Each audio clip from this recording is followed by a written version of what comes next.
Tem alguém aí? Saudações, bem-vindos a mais um Dicas do Zé, aqui do Degustação Literária. Seu marinheiro de água doce, seu rufião imprestável, por que ainda não içou as velas? Não lavou o convés? Não é assim que se fala? Assim, naqueles antigos navios do século XIX? Acho que sim, né? Bom, ao invés de ficar falando besteira, vamos falar sobre algo que de besteira não tem nada. É o livro No Coração do Mar, de Nathaniel Philbrick. Por que eu escolhi esse livro aqui para essa resenha? Eu fui ao cinema para assistir um filme de terror e antes eu tinha verificado, na quinta-feira haviam várias sessões, várias salas exibindo. E na sexta, simplesmente, só havia uma sala no horário proibitivo. A voracidade da mídia, né, que substitui os filmes assim com incrível velocidade.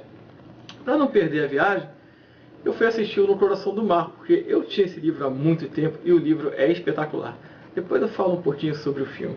Bom, o que conta a história? De um dos maiores eventos ocorridos no século XIX relativo à caça às baleias. Um navio foi abalroado por um cachalote e afundou. Um naufrágio causado por uma baleia atacando um navio baleeiro. Isso foi inédito, até então não havia um relato sobre isso. Naquela época, vamos nos contextualizar, né? A indústria da caça à baleia estava no auge. O óleo de baleia era considerado essencial. E a ilha de Nantucket, lá nos Estados Unidos, de onde partiu o navio Essex, era um dos expoentes dessa indústria. Pois bem, então esse navio ele partiu para uma caça à baleia e simplesmente afundou, foi abalroado por uma delas. Bom, assim, claro, né? Eu sou completamente contra, graças ao bom senso humano, existem leis rigorosas contra a caça a esses mamíferos, mas naquela época é o que se fazia. Só que a caça assim, também era uma caça feita de homem contra o animal. Não havia aquela tecnologia que ajudou a dizimar muito mais rápido as baleias no século XX, né? Era assim, era um baleeiro, ele descia um escalé, que era um pequeno bote, e ali iam remadores e um arpoador. Quando chegavam perto da baleia, eles simplesmente lançavam o arpão e a baleia arrastava aquele botezinho por quilômetros e quilômetros até ela se cansar, subir para respirar, porque é um mamífero, lógico, e era arpoada novamente. Era cruel, a baleia estava realmente em desvantagem, porque ela é um animal dócil e o ser humano extremamente agressivo, mas era o que se fazia, até ser substituído pelo óleo negro, né, o petróleo, que também veio trazer grandes problemas para nós humanos aqui, para o nosso planeta. Bom, o que acontece foi isso. Então, o navio Essex partiu para caçar a baleia, depois de alguns problemas sérios, né, tanto na tripulação, quanto em relação a tempestades no mar e tudo, ele acabou encontrando um grupo de cachalotes, e ao atacar os animais, um deles se voltou contra o navio, o abalrou 2 vezes e ele afundou. E aí tem início uma saga de sobrevivência assim aterradora. Esse livro aqui, quer dizer, esse evento inspirou a criação do livro Moby Dick, de Herman Melville. Mas o interessante é que Moby Dick, ele termina onde praticamente esse livro aqui ainda está no seu meio. Moby Dick é uma versão romanceada e termina com um embate final entre o homem e a baleia branca.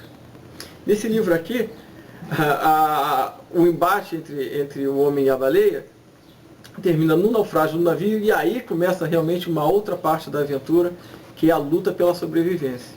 Você imagina, né? Aquela calmaria, aquele mar assim infinito, você só vê céu e mar, 3 botes, e o que mais vão sentir falta aqueles tripulantes ali isolados?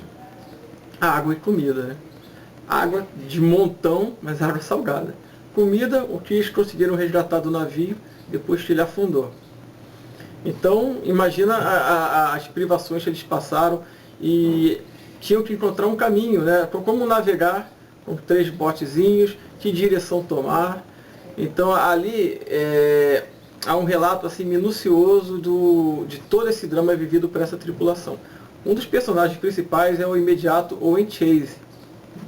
E esse livro aqui, o que ele tem de bom?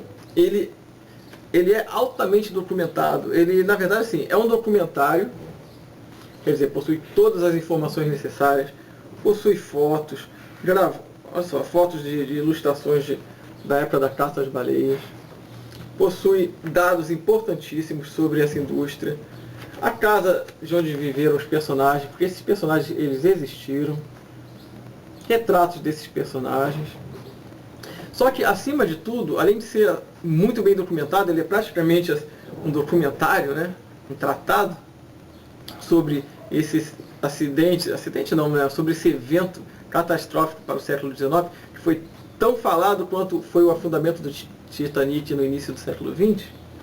Esse livro aqui, ele também é um grande livro de aventuras, porque o autor ele conseguiu unir o texto com informações assim muito importantes. Preciso de um pouco de rum. Bom, ele conseguiu unir um texto altamente informativo, com dados importantíssimos, aliado a uma escrita que simplesmente não te cansa. É uma escrita fluida, uma escrita de um romance mesmo, de um grande livro de aventuras que se passa em alto mar. E a luta do homem pela sobrevivência.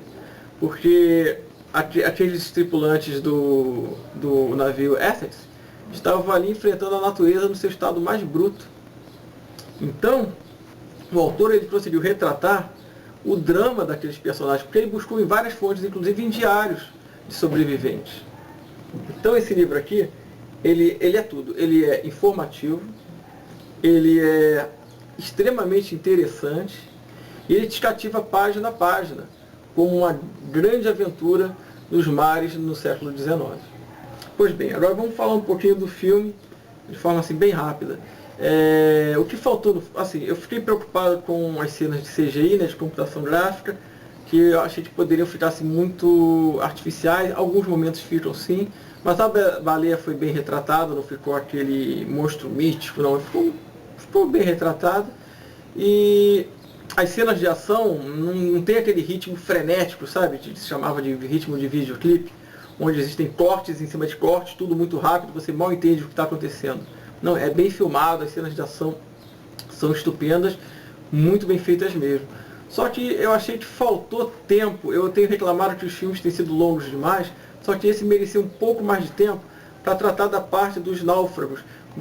Os personagens não são desenvolvidos e o drama deles no oceano para sobreviver, ele é pouco explorado.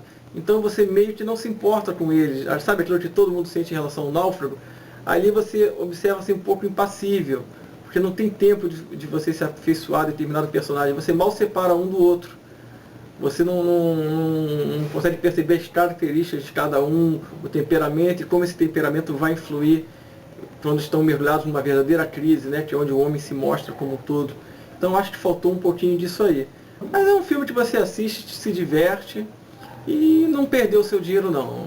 Vale a pena dar uma conferida. Só que é um bom gancho para você procurar esse livro aqui, No Coração do Mar, Nathaniel Fury. Lembrando que isso aqui inspirou o Moby Dick de Melville. Não deixe de conhecer também. Então, espero que tenham gostado, seus marinheiros de água doce, seus comedores de ostra, ou sei lá mais o que esses caras falavam. E até o próximo vídeo que eu vou levantar velas.